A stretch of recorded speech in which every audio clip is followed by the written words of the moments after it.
Media का मैं बड़ा शुक्रगुजार हूं कि कल वो सब आ गए और खुद उन्होंने देखा कि कितने दहशतगर्द यहाँ छुपे हुए हैं। उसकी वजह से जो प्लान बना हुआ था, सारा ज़मान पार्क के चारों तरफ पुलिस नाके लग चुके थे और तैयारी हुई थी धावा बोलने की, वो क्योंकि आपने सबने जाके एक्सपोज कर दिया कि यहां कोई दहशतगर्द नहीं, तो उसकी वजह से ये मेरा घर बच गया। लेकिन जो मैं चीज कहना चाहता हूं वो ये कि गवर्नमेंट को नाम लेना चाहिए। जब आप कहते हैं ना कि 40 दहशतगर्द, तो आपको तो पता होगा 40 दहशतगर्द, तो उनके कोई नाम तो बताएं, वो कौन है वो लोग। क्योंकि इसी तरह जो इनका प्लान था, मैं अभी आपको बता दूं, इन्होंने जिस तरह मेरे घर के ऊपर पहली दफा दावा बोला था, सारे घर को तोड़ फोड़ कर दी और ऊपर क्लैशनिकोव्स ले गए और छोड़ के जी क्लैशनिकोव्स मिली और पता नहीं कोई और कोई बोतलें भी दिखाई कि जी वो पेट्रोल बम थे। तो किसी, अब यहां कोई आदमी नहीं था, तो किसको पता कि वो यहां अगर इसी तरह का दावा बोल देते और उसके बाद ये 40 लोगों को यहां बैठा देते और कहते देखिए जी दहशतगर्द तलब हो गए। मुझे एक के ऊपर सबसे ज्यादा अफसोस है, वो मेरा बहुत पुराना हमारी पार्टी की जिसने बड़ी जान मारी, आमिर कियानी की, तो मुझे बड़ा अफसोस हुआ उसके जाने का। लेकिन इनके ऊपर बहुत प्रेशर है और हर कोई प्रेशर नहीं ले सकता।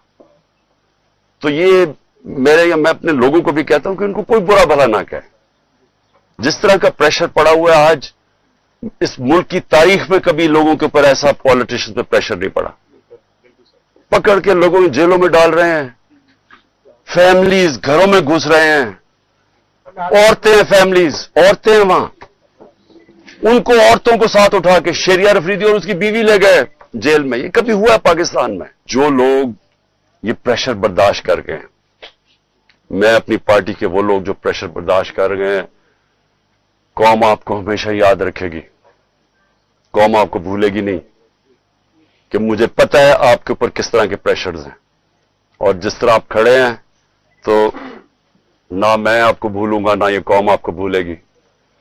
और मुझे ये भी मैं वाज़ेह कर दूं, क्योंकि ये इस तरह का प्रेशर शायद ही कभी किसी की पार्टी के लीडर के ऊपर या उसकी पार्टी के मेंबर्स के ऊपर डाला हो, जो इस वक्त हमारे ऊपर पूरा प्रेशर डाला जा रहा है। मैं सिर्फ एक चीज वाज़ेह करना चाहता हूं कि अगर मैं अकेला भी रह गया ना, अकेला, मैं तब भी हकीकी आजादी के लिए इस मुल्क के लिए खड़ा रहूंगा।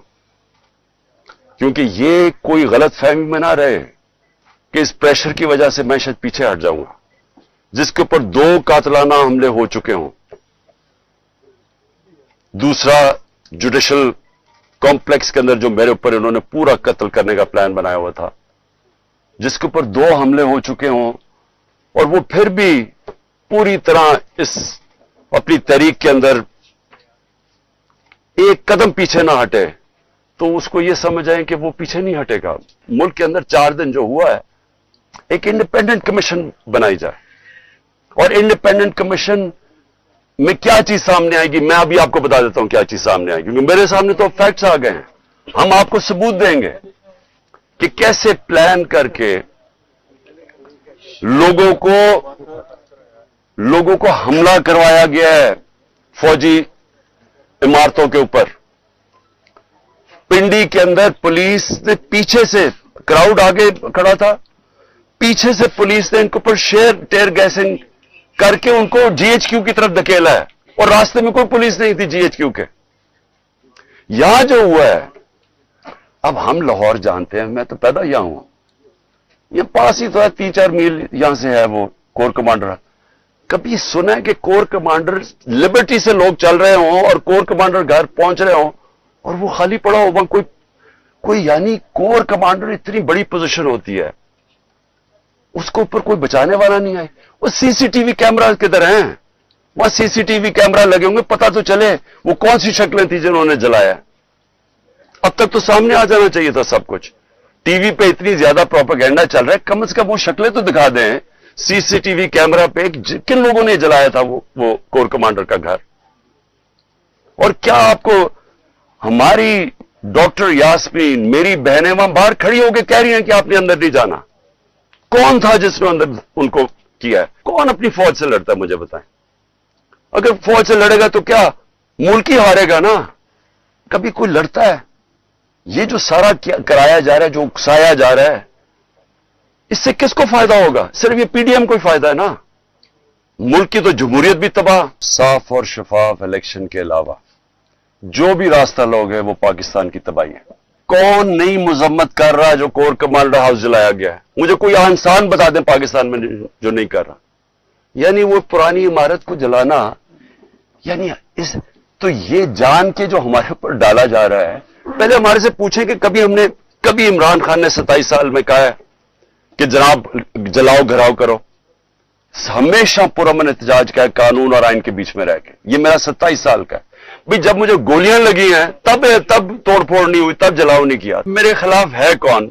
इनको तो छोड़ देना, पीडीएम को। ये तो इनकी तो हैसियत ही नहीं है।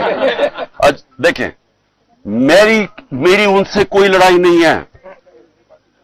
गुस्सा उस तरफ से है, वो मुझे अभी तक नहीं पता क्यों।